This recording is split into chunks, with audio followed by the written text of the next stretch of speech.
Pero sa chapter na to, buddy, si Sentomaru, still kicking pa pala. Akala ko na off-screen siya eh. Buti nga pinakita ulit. Kamusta? Ito ang One Pips! Dito may kainan, Numan Kwentuhan. At syempre, One Piece! Ako si Koy. Ako si Mark. Arsiman. M. Si Sentomaru na sunog. Ano masabi niyo doon, mga tol? Tipin niyo ha, si Sentomaru, ginibap niya ang kanyang marine status para lang iligtas si Vegapunk. Bakit kaya, no? Kasi sinagip ni parang binigyan ng trabaho ni Vegapunk Sentomaru. Kasi ayaw sa kay Sentomaru ng mga villager. Di ba? Sa leaders. Kaya niya previous ginawa chapter. na iniligtas o tinulungan si Vegapunk na makalit. Then sila Lupis, parang yun. Pagtanaw ng utang na loob. Or parang respeto. Yeah, katulad ni nila na kung sino yung nire-respeto nila, mas gugustuhin nilang mailigtas yun.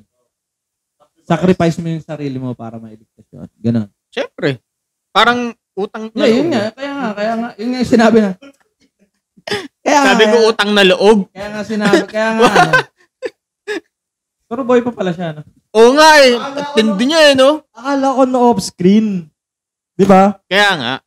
Pero, okay pa pala siya.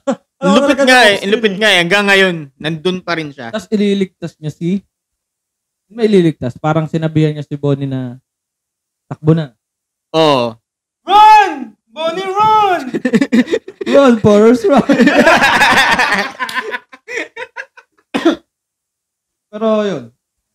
Parang hindi alam ni Bonnie yung gagawin niya, no? Hindi kasi tawag dito, parang maraming marine na nakapalibot. Parang survival instinct na lang yung meron sa kanya sa ngayon. Pero ang dami niya na nagawang bata't matanda para makatakas. Sa pang 1093, nakita nyo ba yung cover art? Cover art. Yung Cover art. Yung si Kobe tsaka si Elmepo. Oo. Kobe!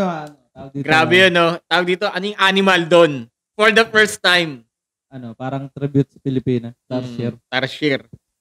Filipino represent. Parang hindi lang naman sa Pilipinas lang native. Yung Tarsier is native sa Philippines, Malaysia, Indonesia, and Brunei. Kaso nga lang, mas sikat yung Philippine Tarsier kasi sa ball. Kasi parang siya yung may pinakamagandang or cute na itsura. Kung nagustuhan nyo yung mga video namin, you can like, comment, share, and subscribe sa aming YouTube channel. I-follow nyo na rin kami sa Facebook para updated kayo lagi sa mga gagawin naming videos regarding sa topic ng One Piece at sa mga chapter na darating.